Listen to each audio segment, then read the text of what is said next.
I mean, what's Pro Football Focus doing? Last week they had Brady. This week they got Brady. We're literally doing it differently from everybody else. As a matter of fact, moving forward from this point on, I will not make reference to PFF. Ready to get into it? Yeah. All right. We're going team by team. I would be very careful about slinging stuff. Am I going to get sued? We got legal on this? I like football season, all the things that go with it.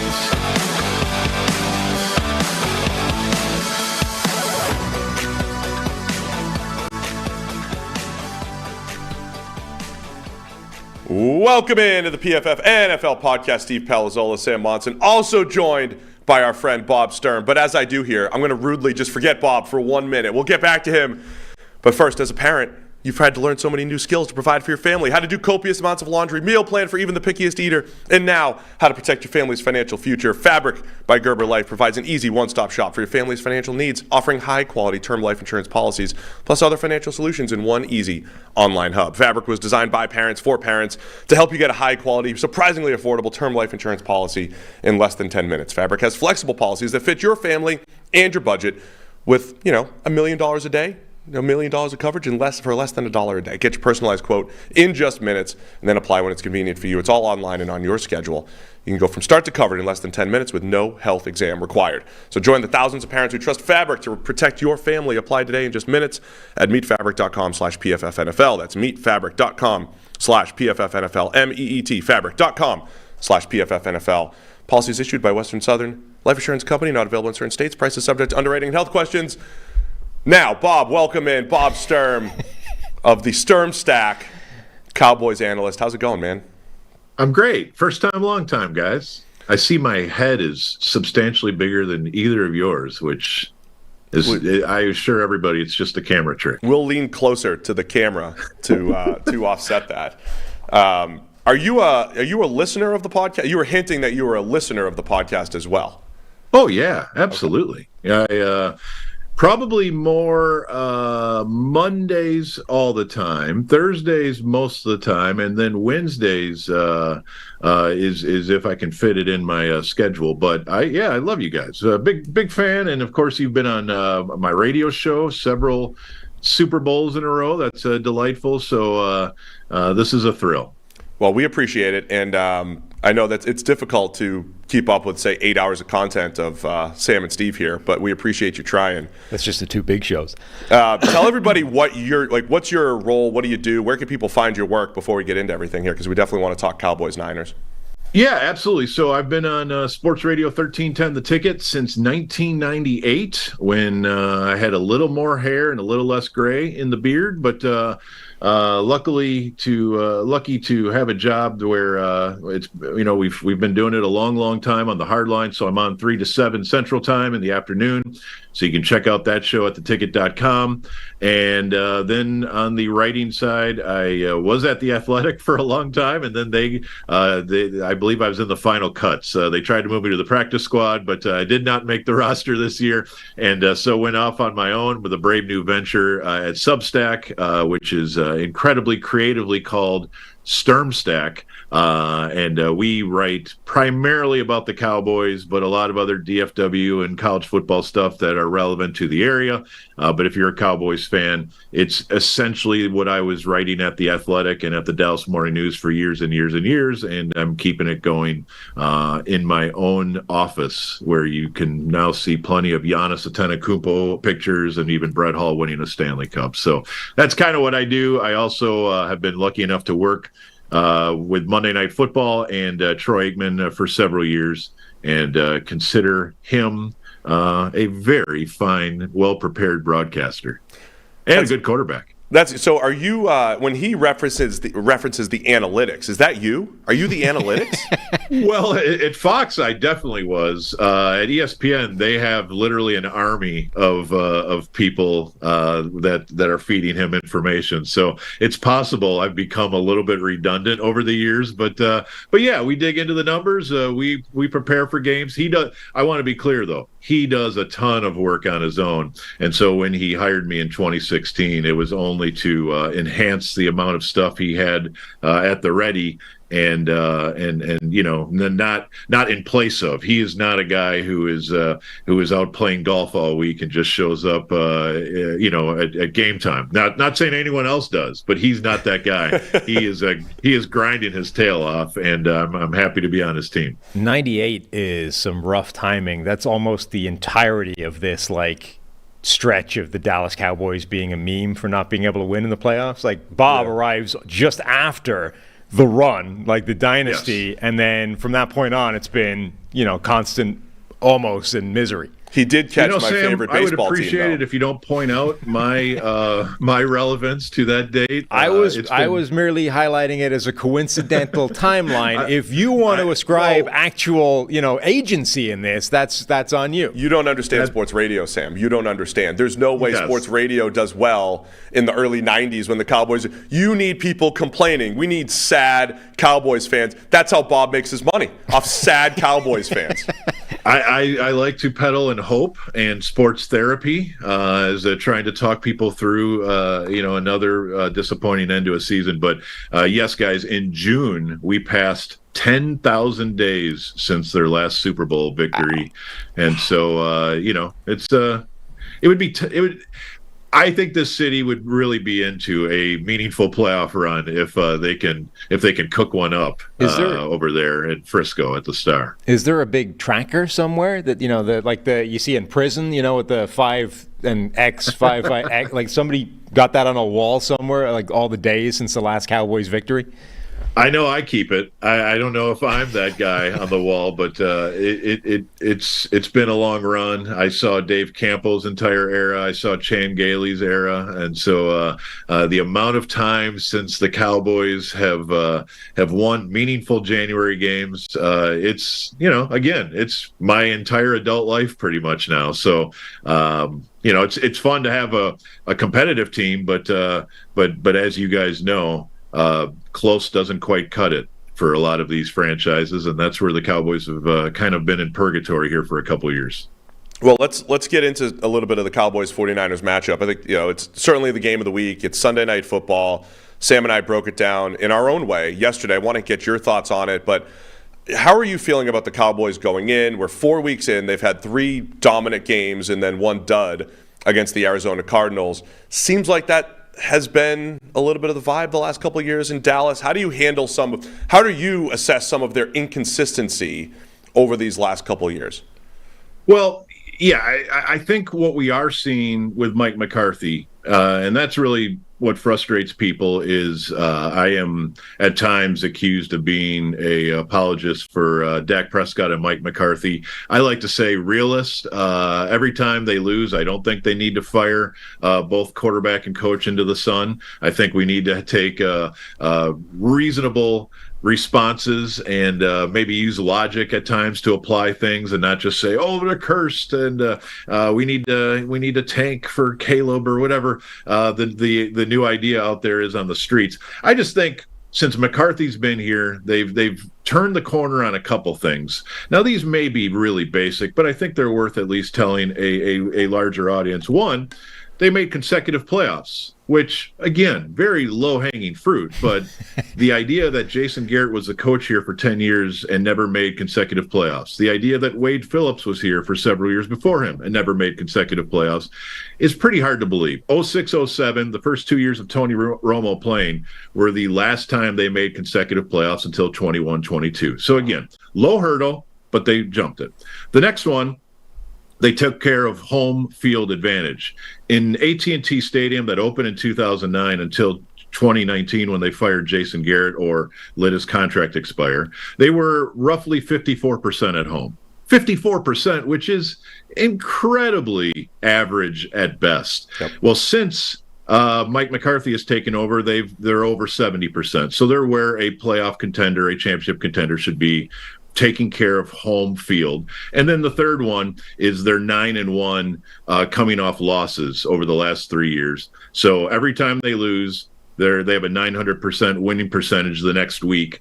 And I realize, again, not the highest hurdles in the world. We're certainly not calling them a dynasty, but these are big progress points where you're not losing streak. There's no losing streaks. There's no month without any sort of decent football. When they lose, they dust off, they get back on the horse, and they win the next week like they did against New England quite comfortably. So these are all progress points, but obviously they're chasing the Eagles and the 49ers. We don't know where the Lions are fully in that NFC race, but that's been the new issue is, as good as Mike McCarthy and Dak Prescott have been, how did the Eagles go to the Super Bowl, win the Super Bowl, tear down their entire team, and then darn near win another Super Bowl within 5 years, and the Cowboys appear to spin their wheels every January? So hopefully in some way that sort of sets the mood for where Cowboy football is presently. No, that's well done. We were speculating about this yesterday, but how much are the San Francisco 49ers like in Dallas's head at this point, given the way those playoff games have ended in the last couple of years and the fact that they haven't been able to beat this team?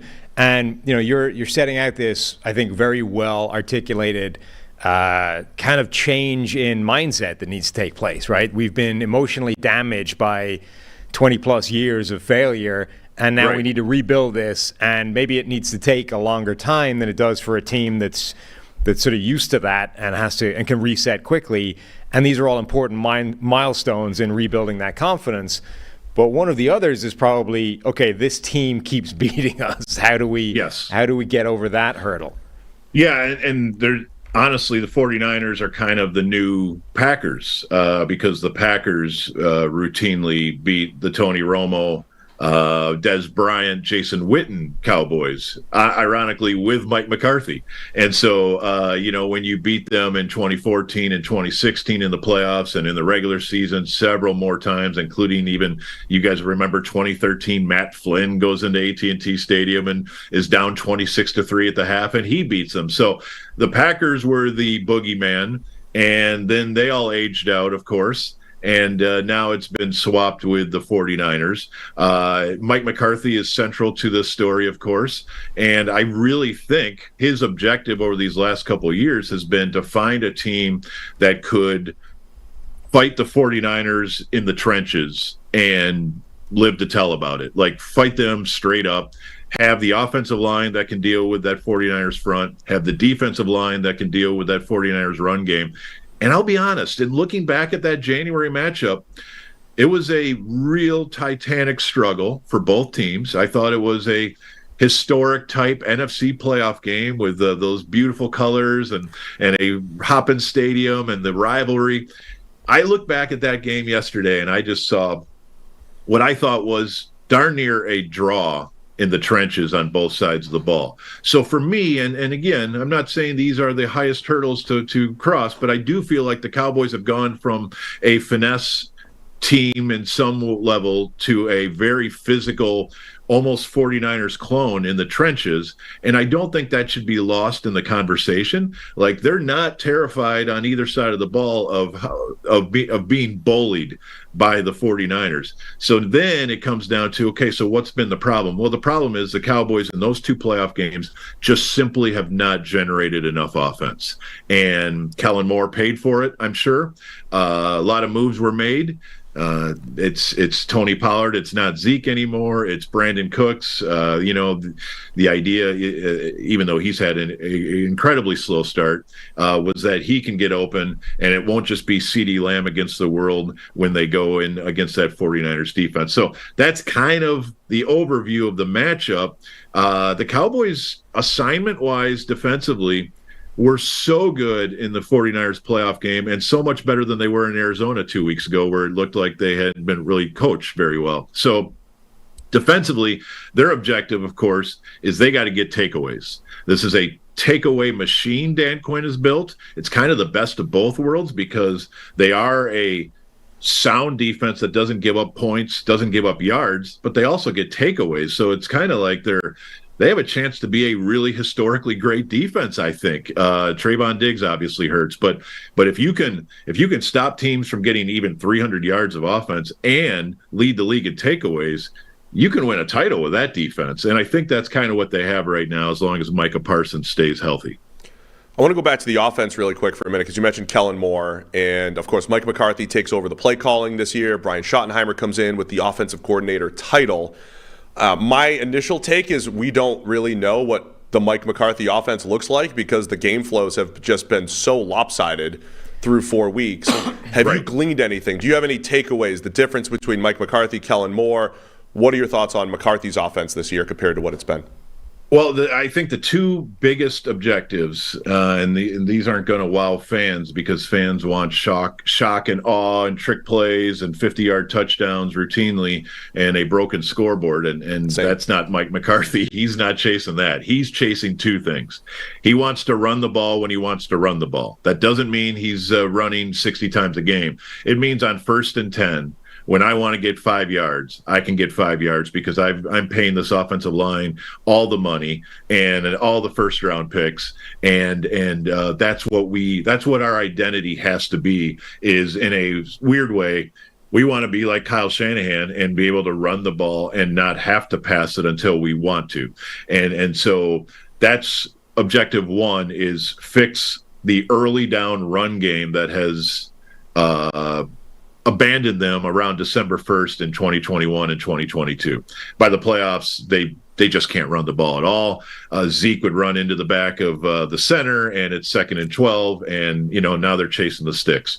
The other thing that they want to be able to do is get the ball out, play on time. Again, this sounds really basic, but I will direct you to one of the preseason stories around here where the conversation was actually a story in USA Today about how the Cowboys are pairing footwork of their quarterback with the route stems and the route concepts of the wide receivers, which you guys will say that sounds like 9th grade football. And it is, but explain to me how Michael Gallup said in that story that this is the first time with the Cowboys that they've ever tried to pair up the footwork of the quarterback with the wide receivers. I about lost my mind. I honestly think the entire story is either the most underrated story of the summer or complete fiction, and I don't believe Jory would write fiction, so I'm going to give her the benefit of the doubt. There's tons of Brian Schottenheimer in there. There's tons of Michael Gallup in these quotes about, no, we want, when Dak hits the top of his drop, we want to be coming out of our breaks, and we want to pair this. We're seeing that on the field. I just can't believe the entire Kellen Moore era did not emphasize the importance of timing in an NFL offense. And the importance of a quarterback knowing on his fifth step, these routes are available. When I hitch, now these routes become available, and it is very, this is JT O'Sullivan. This is quarterback school. This is offensive architecture, and it sounds like that the Cowboys weren't thinking about that the last several years. Which again, I can't quite believe that to be true if it is.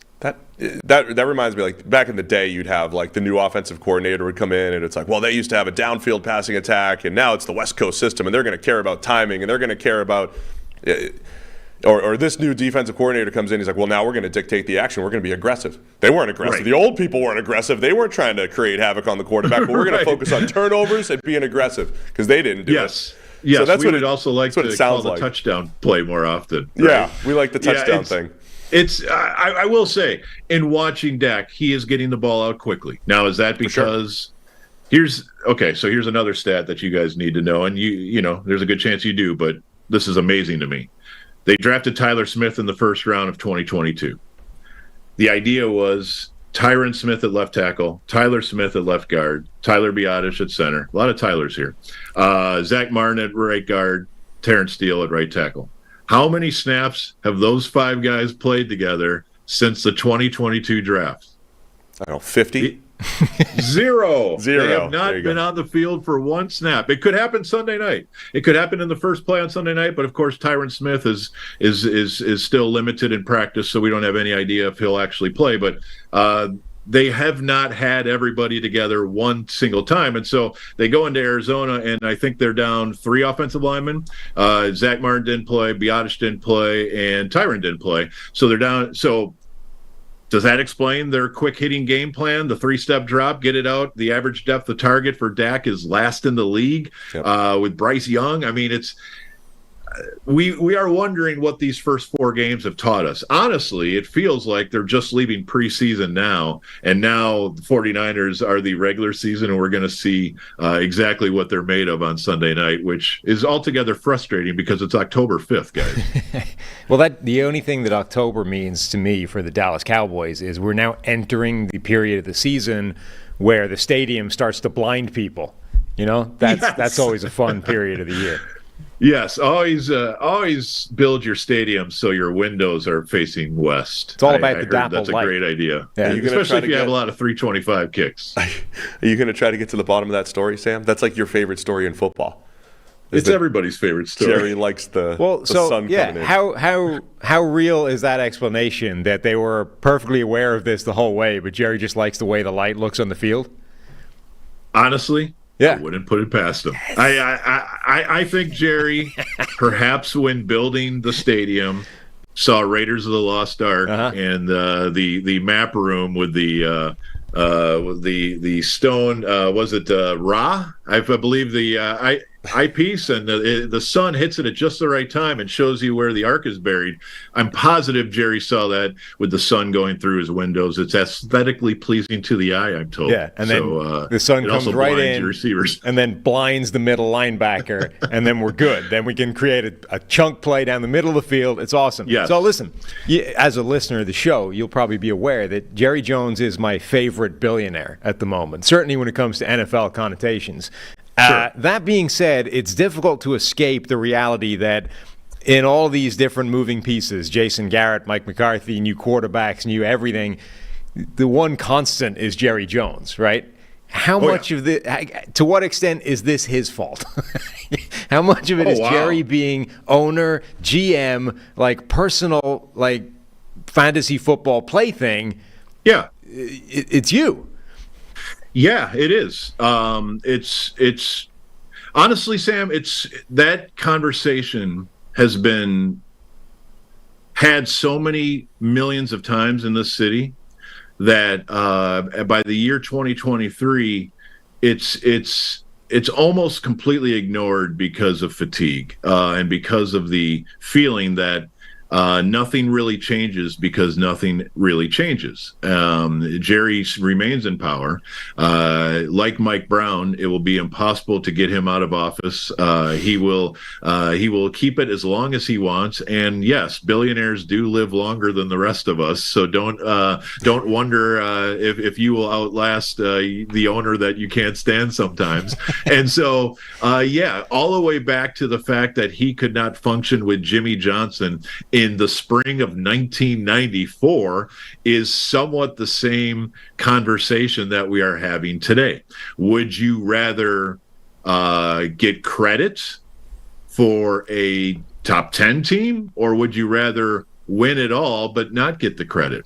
Here's another one. Would you rather be number one on the Forbes franchise list for all sports franchises worldwide, or would you rather win a Super Bowl?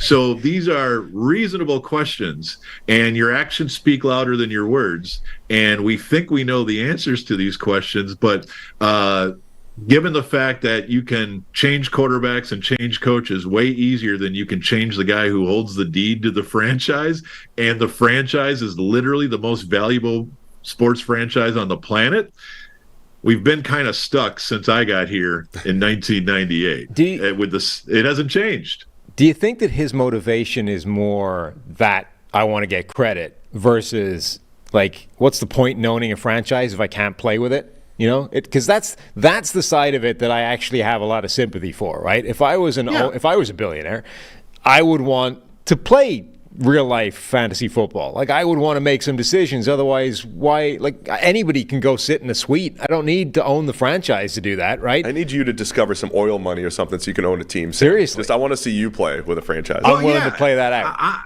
No, it's totally reasonable. It's human nature. If you have a toy, it's your right to play with it first. I would ask you though, Sam or Jerry, if you owned an F1 team, would you want to be the driver of the car, or would you just be the owner? And that's this weird thing, is that he does not make all the decisions here. He probably doesn't make most of the decisions here. He just makes the big ones. And the big ones, of course, have the biggest effect. And so when you double down on, say, Jason Garrett as your coach, or Zeke is your favorite Cowboy, and so you pay him, and then you kind of make sure that there's no sort of meritocracy on who's the starting running back or Jalen Smith. And some of these deals are kind of a committee of one. Even the Trey Lance deal, where he said on record he didn't really bounce it off anybody. He just pulled the trigger on Trey Lance because we loved him in the draft. Hold on. Are NFL GMs, are they just are they just going right to Jerry at all? Hey, Jerry, are they just calling him directly? Like, hey, we got Trey Lance. Oh, yeah, let's do it.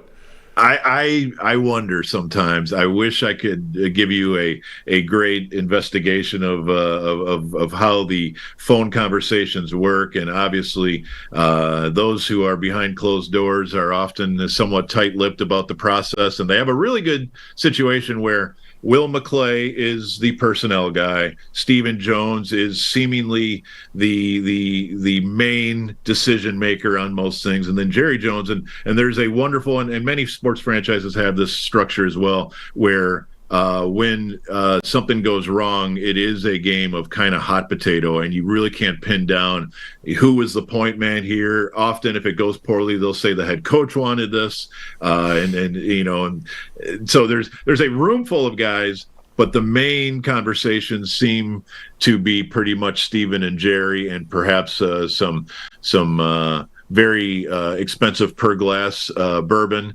and then hilarity ensues.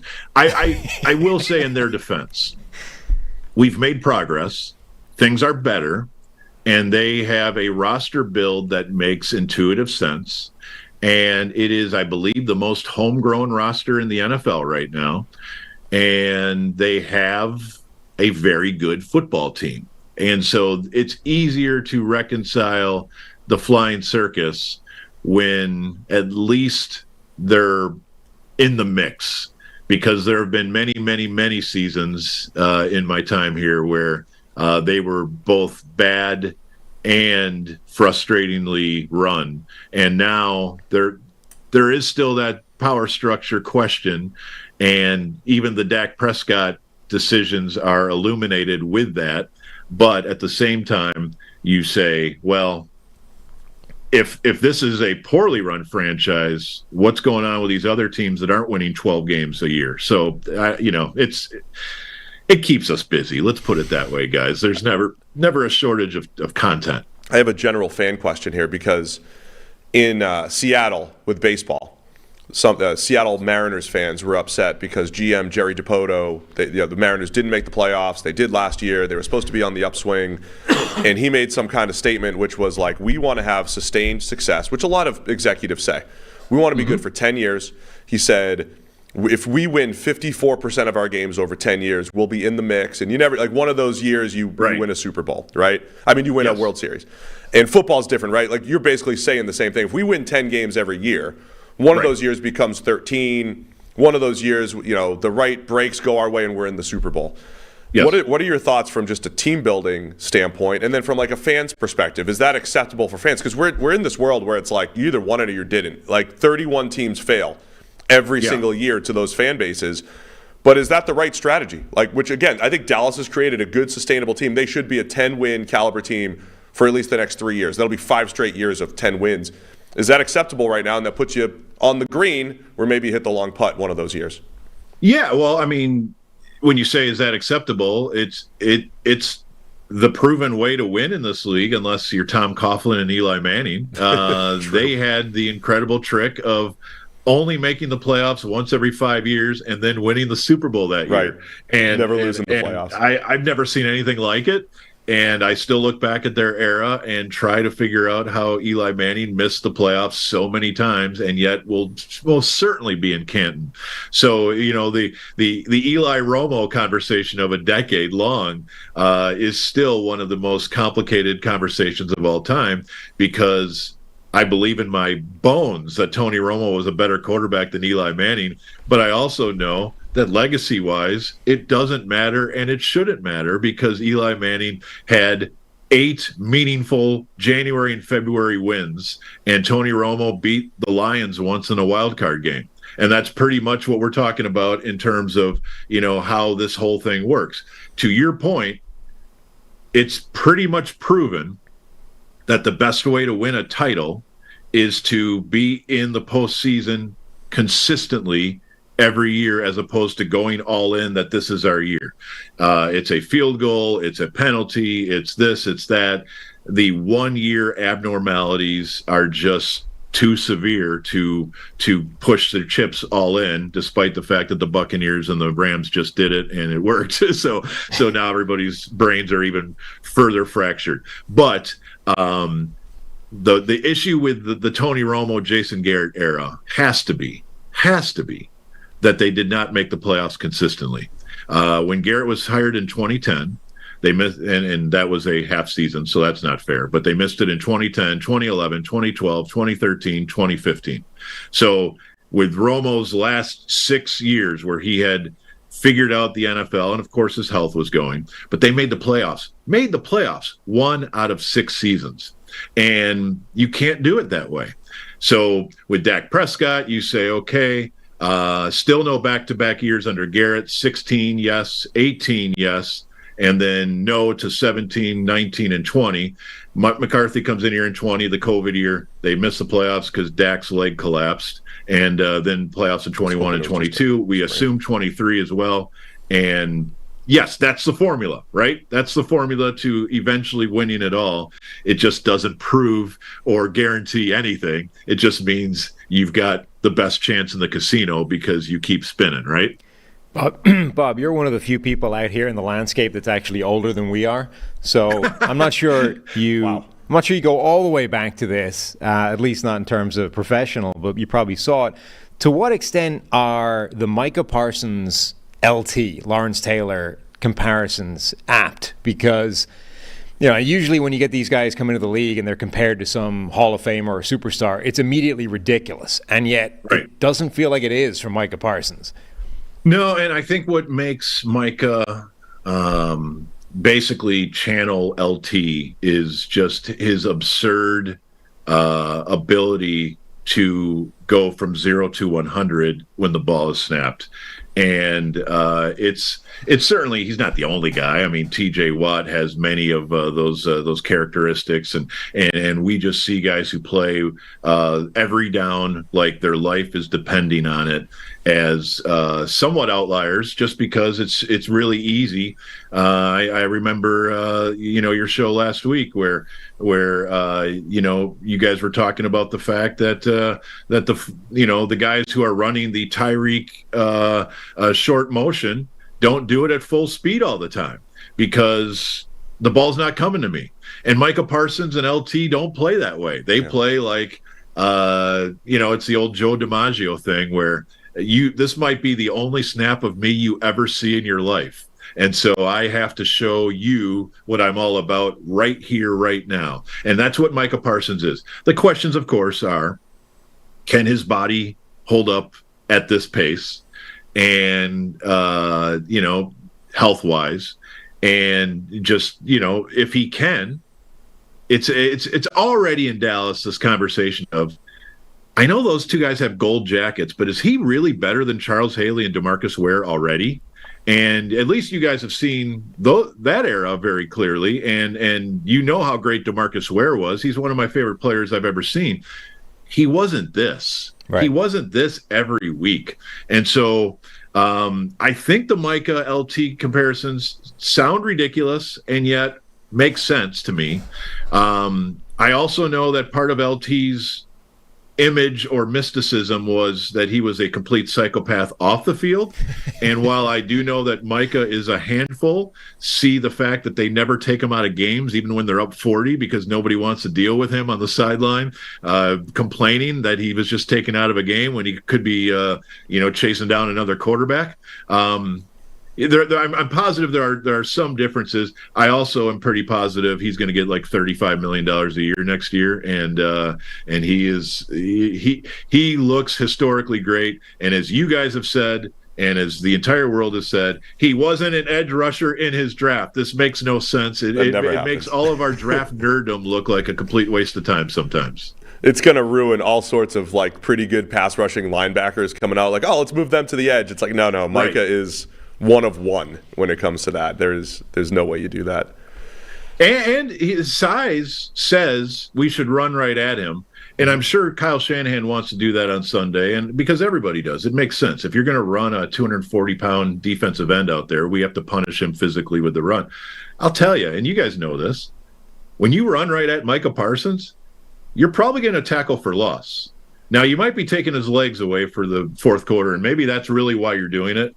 But the way to beat Micah Parsons is what they did on that Dobbs play, where they get him to eat the cheese and use his over pursuit against him on a zone read. If you can do that, you can perhaps elude him. You better be right, though, because it's going to hurt if you're wrong. But running right at Micah, he defeats blocks so quickly when he's at the point of attack that I don't really think that's nearly as big a weakness as people want to say, just because they see his weight and they say, well, this is clearly his weakness. I don't think that's true with him. Yeah, sometimes it is interesting seeing how a smart offensive coordinator handles that, because sometimes it's like, well, you can't always just run away from him, or you can't always, read off of him. Sometimes you run at him, away from him, you screen, you do all these things. Like that was what happened with the Chiefs and Nick Bosa last year, right? Yeah. They had him running in circles. Like we're just going to always make him wrong, or make his life difficult. Dallas is maybe too good to just focus on Micah Parsons, but looking forward to the whole cat and mouse game. Go ahead. Marcus Lawrence is so good too. I'm sorry. Yeah, I was just gonna say we'll let you get out with a prediction. What are you expecting for this game? What are you expecting in the trenches with the quarterback battle? Do you have a prediction for the game, an official prediction? Well, I think if you're looking for the outcome, the most likely outcome is a close 49ers win. Being the home team, I would probably roll the other way if it was in Dallas, because I do think the Cowboys are a slightly less scary team if you can play them on grass. And I think that slows down the pass rush a little bit. I think they are much better on the turf and a little bit faster. I also don't know that I can trust this offense on the road just yet, or at least against a heavyweight defense who has been in their kitchen, who has been sitting on their route combinations under Kellen Moore, and this is a really good test. Now, I will say I anticipate the Cowboys have been keeping some of their scheme in the bag until this game. For instance, the large group of people that say, why won't Dak ever keep the ball in the red zone like he used to, and keep on the zone read and just walk into the end zone because everybody's sitting on the give because it's always the give with him. I anticipate that will happen on Sunday like it happened in the playoffs last year. So there's that. Really, the key for the Cowboys, though, and what went wrong in the playoffs is they had a chance to pick off Brock Purdy 3 times, and they came up with none of them. And if you're going to go minus at Levi Stadium, you're going to lose. You've got to win the turnover battle, not to sound like every football coach in the history of football, but in this particular case, the Cowboys defense is built on getting takeaways. They got 0 that day. They were able to recover a punt fumble is all, but none from their defense, none from their big play defense. They had 2 sacks. One more was nullified on a defensive hold in the secondary. And so they got good pressure. They were unable to get the ball. And so that combined with Brock Purdy putting together double-digit play drives late in the game, a 13-play touchdown drive, a 10-play field goal drive, the Cowboys couldn't get back off the field. The offense let them down, make no mistake. But the defense ran out of gas after a fantastic performance, and it will be based on takeaways. So short answer, 49ers by a hair. Longer answer, if the Cowboys can turn Purdy over once a half, there's no question they can win this game. But Purdy's really good at not turning the ball over, so we'll see how that goes. Sam believes this is did you say you believe this means a lot or means nothing? I believe it means a lot to prove. Yeah. How much does it actually mean for the Cowboys to prove that they could beat a 49ers-Eagles caliber team? All right, so here's the answer to that. If they lose, it will mean a lot. If they win, they won't even get off the field and people will say, Oh, nice. Well, let's see that. Yeah, do it in the playoffs. It's a no-win proposition for the Cowboys if they're going to hear the noise, because the noise is 10,000 days of noise. You're not gonna wipe that away with an October Week 5 win. But if you lose and if you score 12 points again offensively, and if you have a couple giveaways that are just inexcusable in a big situation, then the noise is going to get louder. But welcome to Cowboys football, where it's always loud. Well, my take on the yelling shows is if the Cowboys win, we're talking Dak Prescott MVP conversation no matter what happens. Unless it's Micah Parsons with 6 sacks, then he gets the MVP. And if the Niners win, we're talking Brock Purdy, Christian McCaffrey for MVP. So a very, mild takes on Monday morning. It'll all sway depending on what happens in this game. So the football noise machine won't stop, boys. It will not. Never. Well, Bob, we appreciate it, man. Tell everybody again where to get the Substack and where to hear you and listen to you and read you. Yeah, at Sports Sturm on Twitter, or whatever we call it these days. And then that will get you to Sturm Stack on the Substack. Tons of Cowboy content on there just about every day. And theticket.com if you want to listen to me babble more, and super long answers that sometimes even go over 2 minutes if I'm really warm. Our people are conditioned for that, Bob. Mm-hmm. As you know, they're conditioned for those answers. Big fan, guys. I really am, and I appreciate what you guys do for the football intelligence of America. A former not big fan as well. Don't forget, former PFF hater turned fan. That's true. I was a late adopter. I was a cynical curmudgeon of the media, and I've come around over the years. And now I would hate to watch football without PFF in my life. Appreciate it. We'll have to get you talking to the Pittsburgh media, because they're you 10 years ago right now. Bob Sturm, appreciate you joining the PFF NFL podcast. Appreciate it, man. Take it easy. Thank you, gentlemen. See you. Yeah, he was on Twitter years ago, Sam. Yeah, right? When we were the early days of PFF. I mean, I always liken it to us being like little brother looking for a little, credibility. We had to kind of stick up for ourselves, because a lot of people are like, who are these idiots, right? And maybe sometimes rightfully so. So we used to always have to step up and say, no, we know what we're talking about. No, we got good data. The data's good. The grades are good. And Bob was one of the first people that was like, what are these people talking about? As he had just admitted there. And then years later, I don't even remember talking to him. And years later, he was like, "Man, I love you guys." We're like, "What? I don't remember that." Things changed. You mentioned the shouty shows a minute ago. Did you see? Well, what the hell? I wasn't going to name names, but since he's our direct competition on a Monday morning, did you see the juxtaposition of week to week by Kyle Brandt?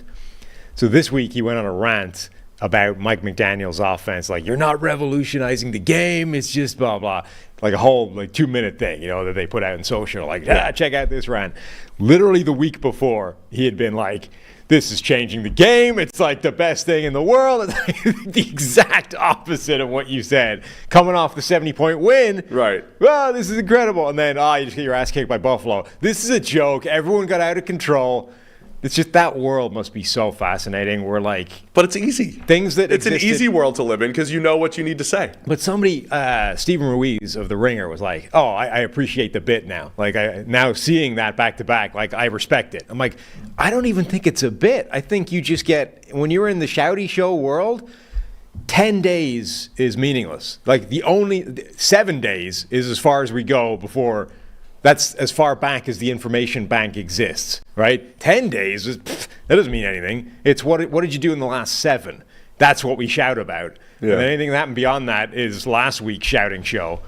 I didn't get the Dolphins take this week, because it wasn't like Mike McDaniels was doing press conferences being like, oh yeah, we figured this game out. Yeah, we got this. Yeah, we got the new motions. Yeah, we're gonna drop 70 on Buffalo now. It wasn't like he was bragging about it. He was just going coaching football and doing a good job of it. And then, Kyle tore him apart. But I wonder how much it's the production meetings are like, well, I'm not going to overreact to this game. Miami's still really, really good. It's just one game. It's in Buffalo. Maybe they'll get him in Miami. That'd be me. Right. That's the take I'm going to bring to the table. Can you imagine how much No. We need stronger than that. Right. Can you imagine how much you would be laughed out of the room if you came in and, all right, Steve, what do you want to talk about this week? And you pitched your, sitting on the fence take about whatever just happened. They're like, get the heck out now. Yeah. Leave. Let me tell you about both sides of the equation. Let me try to give you a little balanced take here. Give you a little positive and negative. Like, then get Dan-O's like, you're telling me Anthony Richardson isn't accurate? Look at this one throw. They're like, get out right now. Get out of here. Get out of here right now. Find me any rando on Twitter that's going to come in with hotter stuff than that. You're fired immediately. One thing I meant to ask, I mean, we went for a while, but the one thing I did want to ask him too is Dak Prescott unfairly criticized, nationally? Mm-hmm. Because I do my Mississippi radio hit every Thursday morning, and they're Dak people, and they hear the noise. The Dak people hear the noise. Like, why are you criticizing him every step of the way? Is the Dallas Cowboys starting quarterback overly criticized, across the nation versus someone else? Yeah, I mean it is, right? Like that's the Dallas Cowboys quarterback in a post Troy Aikman / Super Bowl winning world, right? Like Tony Romo always took a ton of crap because he never won the playoffs. Yeah. And, Dak Prescott is in the similar vein now. It's like until somebody comes in here and wins a championship, you're going to take crap relative to probably how good you've been. I know we've got my GM segment. Yeah. Real quick, do you have a take on that? So again, I want to go back to this Mariners GM quote.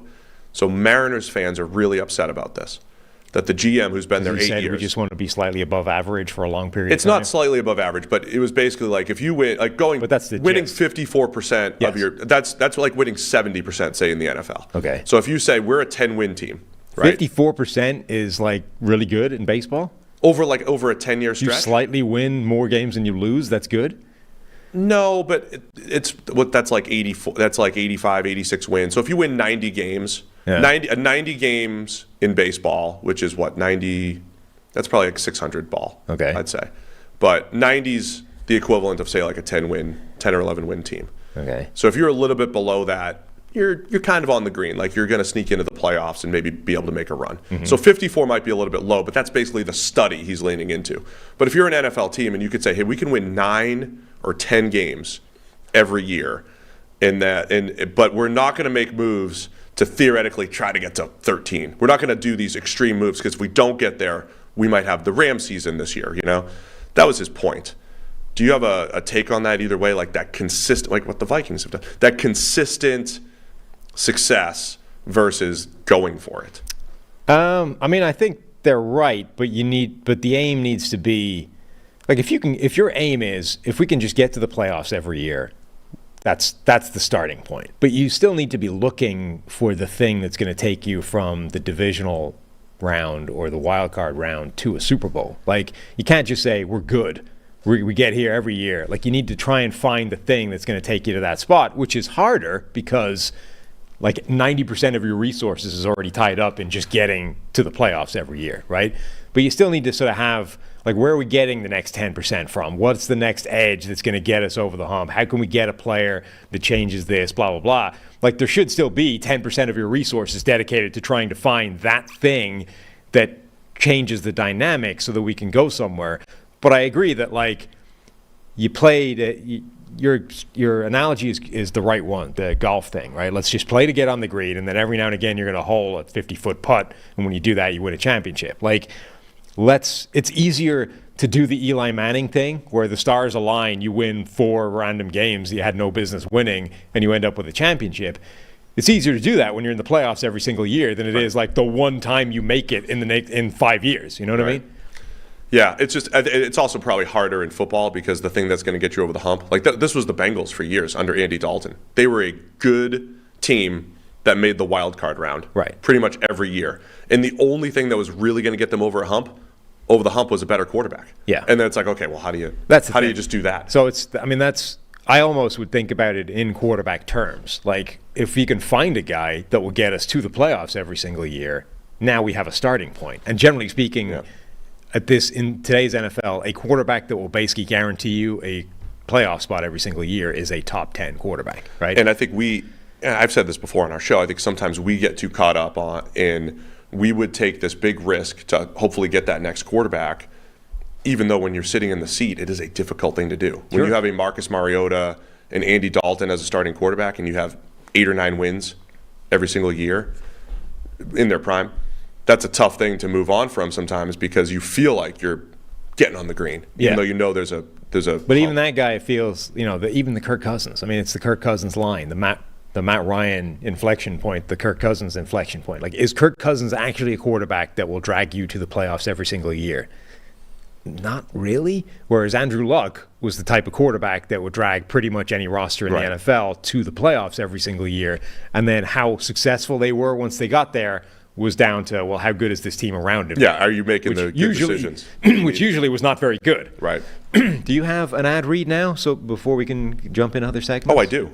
It's not just an ad read. I'm telling you about our friends over at Prize Picks. Okay. Because we have picks for tonight. So Thursday Night Football's tonight. We have Sam Howell over 1.5 touchdown passes and DJ Moore over 3.5 receptions. Talked about this a little bit in our game preview yesterday. This is the PFF Prize Picks lineup for Thursday Night Football. Prize Picks is a skill-based, real money daily fantasy sports game. How does it work? You pick 2 to 6 players, and if they will go more or less than their Prize Picks projection, you can win up to 25 times your money on any entry. Prize Picks adds a ton of excitement to the sports viewing experience. Watch your progress update in real time, win up to 25 times your entry amount, and then cash out your winnings with quick scoring, settling and withdrawals. At Prize Picks, you aren't competing against other people. It's just you versus the projection. So Prize Picks entries, they can be made in 60 seconds or less. It's really easy. And then they offer frequent discounts, bonuses, and other exciting offers. You can even pick in-game projections after a game has started, including halves, quarters, periods, and more. So you go to prizepicks.com/PFFNFL. Use code PFFNFL for that first deposit match up to $100. Again, it's prizepicks.com/PFFNFL. Use code PFFNFL for first deposit match up to $100. So we're watching Howell over 1.5 touchdowns and DJ Moore over 3.5 receptions tonight. Mm-hmm. Do we get to track this, and then if we stink, we can mock our advertising people, our sales team? Yeah, our sales team is making these picks, right?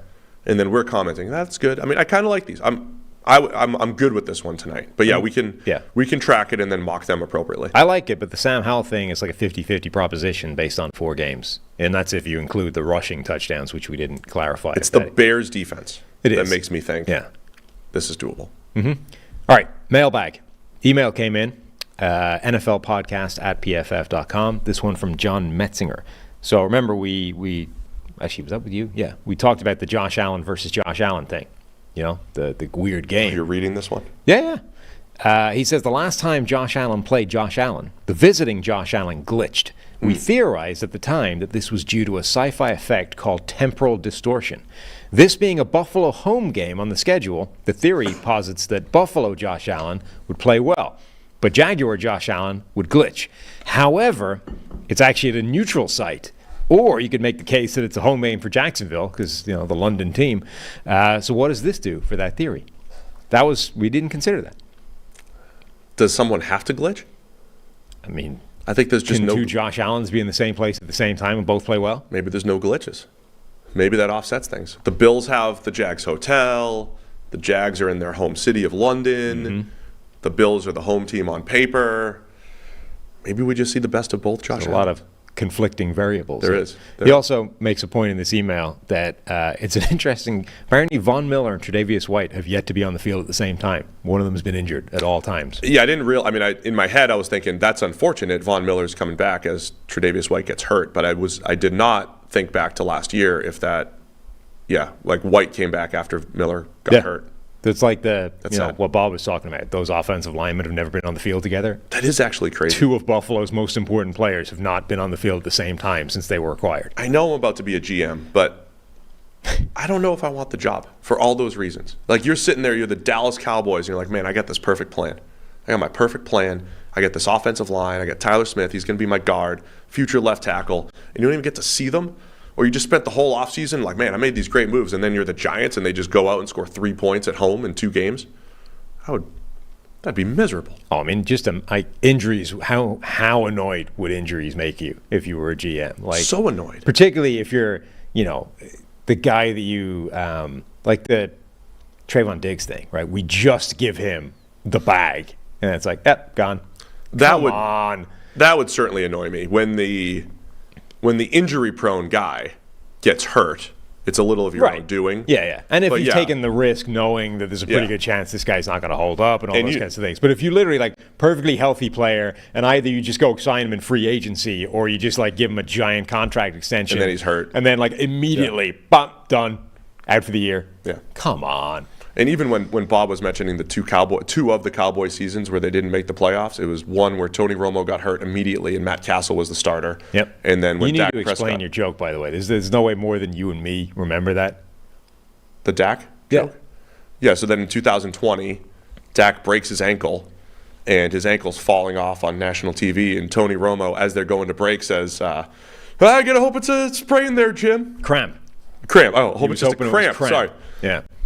Man, it's even worse. So, because people might think you were callous joking about an injury. But the point is, it's one of the funniest and worst moments of commentary that's ever happened in a football game. They are cutting to an image of Tony Romo, of Dak Prescott, rather, trying to, put his foot back on his leg. It's pointing, off and backwards and stuff. And he's, trying to put it, reattach it. And Tony Romo's like, I don't know, Jim, you just got to hope that's cramp. I'm pretty sure it's not cramp, Tony. Pretty sure. Cut to commercial. I'm not a doctor, but based off the image I'm looking at, it's not cramp. It's not cramp. What an all-time call there. It really is. It's on if you Speaking Google of Tony, Bob was taking his. yeah. had- If you Google had a something thing along too. those lines, you'll find it. It's horrendous. It's just Feels like we just talked about that on the podcast, and that was 3 years ago. Yeah. How about that? Yeah. Right this month, 3 years ago. pretty rough. All I'm saying is 2 of those years that the Cowboys didn't make the playoffs, their starter was gone within the Yeah. first quarter of the season. Right. That would be very frustrating. Which is obviously. always a variable in these things. But I'm willing to become a GM if needed. yeah, certainly for the money. I mean, yeah. I'll That'd be be that, good. and I'll be an owner too. You give me the cash to make that happen, I'm in. Be good for the family. I'll take whatever franchise is going. I'll even take an expansion franchise. We have any other emails, or we going? So we have one more general question that came from the Discord, which you'll find the link to the Discord in the description of this show. Come hang out. There's all kinds of stuff going on in there. This one, I hadn't looked at the name before I was going to read this one out. It's Mike, M-I-K-E, and then Crutch, Yeah. which if you put it together is Mike Crutch. Yeah. I mean, you got to say the name of our Discord people. You got to say their name out loud. So you have to do Sure. it. That's Why good. not? Anyway, Mike Crotch has asked, what's the limit on how much a truly inexperienced rookie quarterback can learn on the job in the NFL? Is it possible for somebody like Trey Lance to become good as a starter, or is there a point where the inexperience makes the learning curve so steep that they'll basically always get benched or broken first? I don't know, man. I think one of the most difficult things as an analyst is to remember that everybody learns or picks things up at a different rate. I think, and I don't know how you quantify that or predict that. So again, Josh Allen spent 2 years not playing all that well. And Bills fans might argue he actually did, because the Bills won a lot of games when he played. They did. And look, there's probably something to that, right? Like Josh Allen brought value to the table in his first 2 years, but he was not a good NFL quarterback at that point. He'd shown incredible flashes of brilliance and terrible. And then who knew in year 3 he would get rid of the terrible? Like, I don't know how you predict that. I don't know how you predict that Mahomes just sitting for a year would just, his first year, put up an MVP caliber season. Or that Justin Herbert, who looked like he might need a little bit of time, would be forced into the lineup because they stabbed Tyrod Taylor by accident and would look like a great NFL quarterback almost immediately. I can't believe that happened. Sorry. I thought you were going to say you couldn't Not you believe I saying said it. No, that's right. They did it. Yeah. Like, Justin Herbert is only a thing in the NFL, within reason, because, was a second game? Yeah, they stabbed him by accident. They, giving him a pain-killing injection, managed to, in fact, puncture his lung by mistake. Yeah. So, or say right now we have C.J. Stroud and Bryce Young, right? You've got people. Like, we did our QB rankings. Both of us had Bryce Young above C.J. Stroud. So the Stroud people are told you back in April, told you. And it's like we're 4 weeks in, and I'm very impressed with C.J. Stroud, and I'm not going to take anything away from him. But there's also a chance that Bryce Young looks really good in Week 8 or next year or next year in Week 8. Then there's Trevor Lawrence. Trevor Lawrence took a year and a half, and we're sitting here like, where is it? I know this guy's talented. Where is it? It took him a year and a half, and then his switch flipped, and he looked great. So I don't know how you predict that. And then when you're in it, I don't know. I don't have a good answer. I have no answer, and that's why I'm not on the yelling shows. Yeah. I mean, so the answer to the question is there probably is a line. right? Like, is there a line at which a guy is so inexperienced, so far away from where he needs to be, that it's simply never going to work within the confines of the NFL, right? Particularly if the guy needs to start quickly, and you're like, how do we get him from point A to point B whilst each week, like, manufacturing a game plan and what we can do and how that works? I would say yes, right? For exactly the same reason that Brock Lesnar wasn't able to rock up and, like, become Aaron Donald just because he was an athletic freak show. Remember, Brock Lesnar gave the NFL a shot like, Brock Lesnar went through a period of his career where he just decided to take up, like, every sport known to man and show that as, like, this true alpha, like, specimen of a human, he could just crush everybody at everything, right? And he gave the NFL a shot, and he was a defensive lineman for the Minnesota Vikings, and he played in preseason a little bit, and they were like, we think you've got something. Like, we'd like to keep you on the practice squad and turn you into a player. But for him, it's like, I'm rich. The practice squad is not a good enough gig for me, right? If I can't make it as an NFL player basically right away, I'm not interested. And then he goes to the UFC and, becomes a star there, like a different star. The point being, he wasn't able to just show up, take up football, and then within like a couple of months become that guy. Maybe down the line it would have happened, but probably not. So there's a limit to which, you're so inexperienced at this, it's not going to happen, right? And I think the same thing is true with the quarterback. If you have a guy that simply just has no clue what he's doing, has no idea, you're not going to get him from there to being like viable NFL starter within the confines of a reasonable space of time in the NFL. But specific to Trey Lance, I think it's another good example of how important all of the other variables are, right? We, at the time, certainly I did at the time, was like, any quarterback, I literally said this, any quarterback drafted by Shanahan at 3 is going to be Rookie of the Year. Because you put him out there, that offense is a cheat code. It's able to make Nick Mullins throw for 7.7 yards per attempt. Anybody's going to look great there. I think we, or at least I, misrepresented the fact that you actually do need a specific skill set to thrive within that offense. You need to be able to take number one option time after time after time. And even if that results in some bad decisions, it's not really on you, right? Who was it that was telling us before? JT, right? Where there are certain things your coach should just hit the dig. Yeah, just do it. If they sit on it and they pick it off, that's on me. It's not you. Hit the dig, right? Shanahan needs a guy that's going to hit what he dials up, number one, every time. And sometimes that's going to result in a bad interception, but that's theoretically on Shanahan, not on you. Trey Lance was like so inexperienced and lost in the sauce that he can't even hit. Like, he's just paralyzed, kind of like the Justin Fields thing at the moment. He can't put the ball in the air. Like, he can't hit number one regularly over and over again, even if he was taking that shot. So he doesn't work in this offense. Now, does that mean that Trey Lance can't function in any NFL offense? I would say probably not. And there might be systems out there where systems that would lean into more of his just raw athleticism and ability to create off the cuff and whatever. If he ran Greg Roman's offense. Right. Might actually be better for him at this point and turn him into a viable quarterback. And when you're in that spot, that's the bridge time you need, right? Yeah. The Greg Roman offense that Lamar Jackson ran for his first year, if Lamar was thrown into a different, like a regular, say, conventional NFL offense, day one, does he thrive the same way? Probably not. Like, if they just plugged him into Joe Flacco's offense and said, okay, you're up now. Yeah. I don't think it works as well. They needed that bridge time to get him from where he started at to where he needed to get to. And he was far further along than a guy like Trey Lance. But the point is, that bridge time was important because that's propping him up enough for it to be viable. So to answer the question, yes, I think there's a line at which it's just never going to happen. But Trey Lance specifically, I think there are offenses that would suit him better than the one he ended up in, ironically, which is seen as like a cheat code for everybody. The thing I'll add about, is there a line? I might be repeating this take a lot in the next few months. I think a lot of times we look at QB evaluation and we say the NFL's bad at it. And the same thing we say about kickers. Kicker evaluation, we're bad at it. But it's because there's only a starter, right? You only hit if you find a starter, and you find a starter who is above a certain threshold as a starter and does it quickly, right? That's what hitting on a quarterback, the margin is so tight.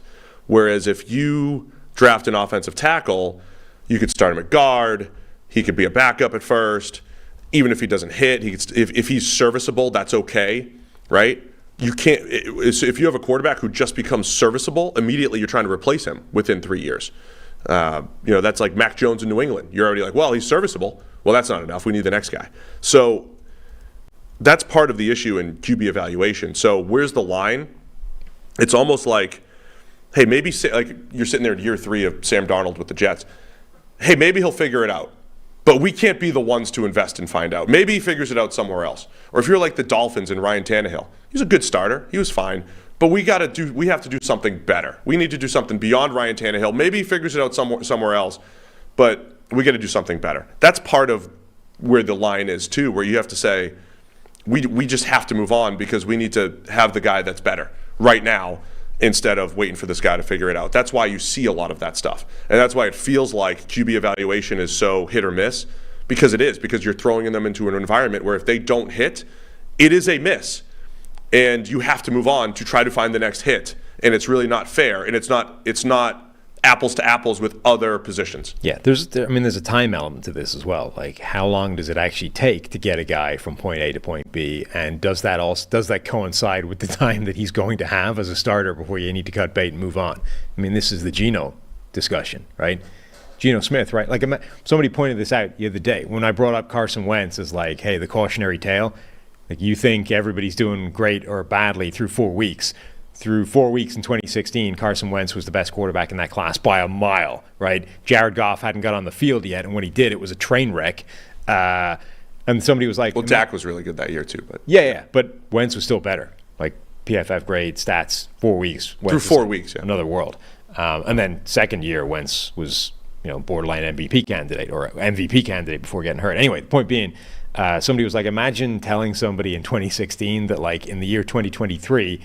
Geno Smith is going to look like a stud and Carson Wentz will be out of the league. Like, wouldn't have made any sense. Good luck. Right. Good luck with that. So there's a time element here. Geno, disaster in his first couple of starts, or at least clearly not viable, right? Flashes, 4 week periods, and then no, you're not going to be it.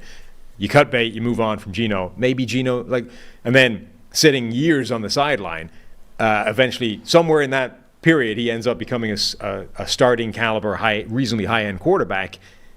Where was that? Where did that happen? Was it a gradual thing over that period? Did he just reach a line where it's like, I'm actually quite good now? Did he always have it, right, but he was in a bad situation? Or just simply like, had he played, had he kept going, had the Jets given him like a theoretically limitless period of time, does he hit that line? Like, was he 6 months away from becoming today's Geno Smith? Had they simply been a little bit more patient? Was it 3 years? Like, you know what I mean?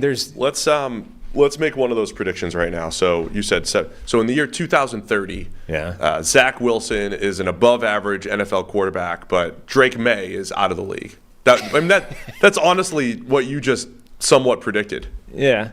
I mean, maybe a little extreme because Wilson's start has been worse than what Geno Smith's was, but right. But it's kind of similar, like pedestrian. Whatever, it doesn't really matter. It is crazy though. Like, how do you predict that? Yeah, I mean, the one, Justin Fields would be the guy that I would roll the dice on in terms of guy that currently looks nowhere near becoming good. But Justin Fields, that's not crazy because people are talking about him as an MVP candidate this year. Right, but that was weeks. I told you, beyond 7 days, the shouty shows don't want to hear it. The shouty shows have no recollection of the fact that they were pushing MVP candidacy for Justin Fields preseason. All the shouty shows know is that right now Justin Fields is garbage. Shouty shows, yeah. I started that one. We're going to keep that one going. Shouty shows. I want to tell you about our next partner, AG1. They're helping my voice. We should have a segment one time where it's just like literally us just yelling at each other across the table.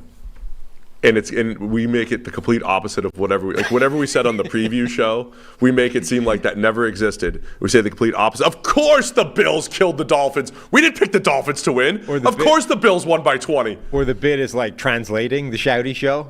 So one of us screams for like 30 seconds about whatever, and the other one translates what that actually means. Is a realistic, fair-minded. Oh yeah, there's a bit. There's definitely a bit in there. My voice is back on the mend because I've been chugging my AG1. Drink it every day.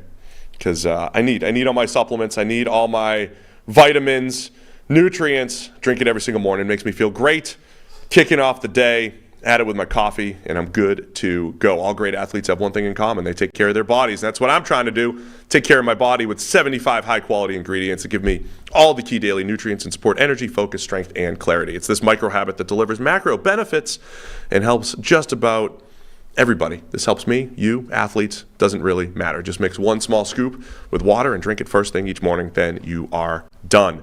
I also like that it costs less than $3 a day. Pretty good, if you ask me. It's this really effective daily habit with high-quality sourced ingredients that is a win-win for all of the PFF NFL podcast. For comprehensive solutions, what you need from your supplement routine, then try AG1 and get a free 1-year supply of vitamin D and 5 free AG1 travel packs with your first purchase. You go to drinkag1.com/PFF. That's drinkag1.com/PFF. Be sure to check it out. Also appreciate our listeners tagging us on Twitter, tagging AG1 and say, Steve, just get your AG1. Mm-hmm. Like they were telling me, heard your voice, go get your AG1, you'll be fine. Yep. So you know what I think would also make a funny segment or repeating bit? Just like the funniest thing you saw on Twitter that week, you know? So somebody, I don't know why, I don't even know what this is in relation to, but I just got tweeted at, it was in Jalen Carter for some reason, so it doesn't even make sense. Anyway, somebody at Touch the Banner had this tweet. I like Sam Howell's physical capabilities, but he has the pocket awareness of a plastic fork. I just think that's funny. Plastic forks, good. Yeah. I think that would be good, right? If we had, but I'm too lazy to go and like curate them. I need people like send me funny things. I'm trying not to be mean to Sam Howell because I think there's a lot of good stuff in there. But I mean, do you think this is funny? I said his internal clock is an hourglass in the pocket. No, that's like a dad joke. That's bad. I thought that was good. No. You like the plastic fork? Plastic fork's funny. Okay. Hourglass for a clock, that's not, no. That's the kind of joke. Does anybody know what an hourglass is? Oh, maybe that's why. That's why it doesn't work. I mean, that's like, that's bad. That's the kind of joke old people make. Yeah, I'm getting old. All right, what are we doing? We're doing a Ask Palazzolo GM, the consultant GM. That's what we call this thing, right? It's been a while since we've done this. Let's go. I'm out of practice. Well, we need to throw the thing up on the screen. You need to get your ass over the podium. There we go. Destiny provides the opportunity. You're losing some speed in your old age. Yeah, pretty quick. All right. This question is from Avery Schaefer. Hi, I've got a question for GM for Hire, Steve Palazzolo. Say you're the GM of a team that had high hopes or expectations going into the season, but through these first 4 weeks, things have gone really south, like the Giants, Vikings, or Bengals, with your team already having 3 or maybe 4 losses at this point in the season. My question is, how much longer would things have to go without improvement until you change your mindset for the season, thinking less about the playoffs and more towards the long-term future of the team, maybe trading away players, etc.? Thanks, and keep up the good work. Avery. Yeah, it's a really great question. It's part of what I said earlier in the show. Maybe I wouldn't want the job. Like, who wants to deal with that kind of disappointment? That's terrible. But I think it's a case-by-case basis. Like, if you're the Giants and you're talking about your offseason, you have to be honest. And so I think you need to keep expectations low as much as possible. The Giants should not have come into the season with high expectations. If they were realistic, they could have said, sure, we won a playoff game last year. Sure, we won a ton of games. However, that should have been year one of the rebuild. And the pitch would be, hey, we're the people you want for the rebuild because this roster's not there yet. We're 2 years away, but we still won games. And we might go take a step back before we take a step forward. Vikings, you could almost make the same argument. Like, hey, guys, regression's coming. It's only year 2 of this regime. Let's not set expectations too high. We overachieved last year. So honestly, it actually starts with, if you're a team like the Giants or the Vikings that had way more wins than you should have last year, you got to lower those expectations. Now, along the same lines, once you get into the season, you're not going to make the playoffs, you start selling. You sell. It'd be all about being a trade deadline seller like you do in other sports, like in baseball, and try to build for the future. Bengals, it's a little bit trickier because you got the calf injury. You know that the injury is based off of the issue is Joe Burrow in the calf, and so you blame him, right? So if you're the GM, you blame your quarterback. You blame his injury. And that's what you do. You make sure that you look good. I built my roster. We're a Super Bowl caliber team. My QB's hurt, though. It's his fault. So that's what you do. You always pass the blame to someone else or set low expectations. What, is that bad? How do you reconcile this with your Mariners thing, right? Because theoretically, just because we're done this year, it doesn't mean you want to be good next year, right? So the selling part of it, you only want to be selling what actually is going to make you a better team next season. Yeah, I mean, at some point, you're going to have expectations, obviously. And I'll set the expectations as, we're going to win 55% of our games. That's it. I'll get you there every week. It'll get you 9 wins every single year, roughly. And then one of the years it'll be 13. No, realistically, I think, like if you're the Bengals, you can still make a run this year. If you're the Giants or the Vikings, I think there's parts you could sell off that will be better for the future. It's not every good player. But, if you have a guy with contract expiring or whatever it might be, I think you can become sellers. So it's not sacrificing next year, Sam. It's putting you in a better spot for next year, right? Get more draft capital. Got to go back to the draft. Yeah, but you don't want to just as soon as the season's done, you'd be like, oh, let's tear it down. Like we're now rebuilding. Because sometimes... I'm talking mid-season. Mid-season, there's someone who has that's going to free agency, and it's okay to move on from those guys for draft capital. There's also, there's a couple of different ways where this happens, right? The ones where the injured quarterback thing happens, that's almost its own little world. Yeah. But for other teams like the Vikings or Giants, I think a big part of it is identifying how bad are we? Yeah. That's honestly one of the biggest questions here. Team like the Vikings are a good example, right? 11 one-score wins a year ago, and then going into that win against Carolina, they were 3 straight one-score losses. 0-3, you're like, well, the season's already done. Trade away Kirk Cousins. Give him to the Jets. Give him to the Falcons, whoever. I wouldn't do that now. Sure, but the point being, that was, people were saying that. Then but how bad were the Vikings at that point? Is this a team that's actually going to be heading for a top 5 draft pick, or did they simply catch the crappy end of variance for 3 straight weeks, having got the good end of it a year ago? And actually, this is still kind of a 500 team. We can turn this around and still be okay. We don't need to do anything crazy or drastic. Yeah, they're probably comparable to last year, but with just a much younger team. That's the thing with the Vikings. I think you can make the argument we kind of had to take a step back, not only because of one-score game regression, but because we did lose a whole bunch of stars and we went younger. So we have a younger team.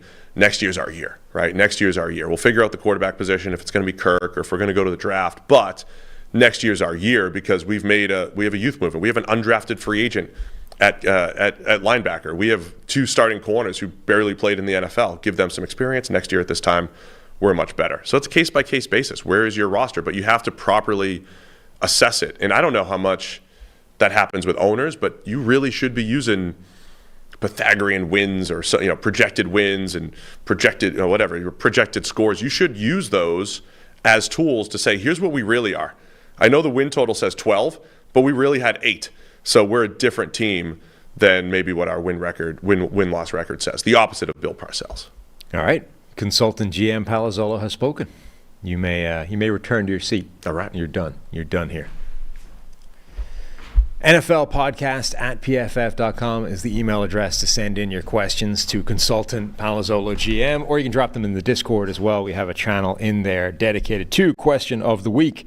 So you can drop in your questions of the week. I will be sourcing questions from either avenue. Sweet. That's good. It's a fun show.